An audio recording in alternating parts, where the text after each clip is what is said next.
तिलारी आंतरराज्य प्रकल्पाचे मुख्य मातीचे धरण पूर्ण क्षमतेने भरलं असून कोकणातील हे पहिलेच सिंधुदुर्ग जिल्ह्यातील मातीच्या धरणातील पाण्याचा विसर्ग सांडव्यातून सुरू झालाय। त्यामुळे हे पाणी कालव्यातून मुख्य नदीला मिळतंय। आज धरणाच्या चारही दरवाजातून 9.45 क्युमेक्स पाणी बाहेर पडत आहे।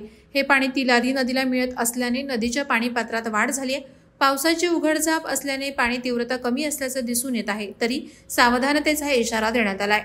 दोडामार्ग तालुक्यातील तिलारी नदीकाठच्या आणि परिसरातील कोनाळ कट्टा, घोटगेवाडी, आवाडे, घोडगे, वायंगणतड, साटेली भेडशी, परमे, कुडासे, मणेरी या गावांसह गोव्यातील काही गावांना सतर्कतेचा इशारा तिलारी जलसंपदा विभागाने दिलाय। गाव पातळीवरून गावात दवंडी पेटवून सतर्क राहण्याचा इशाराही देण्यात येत आहे।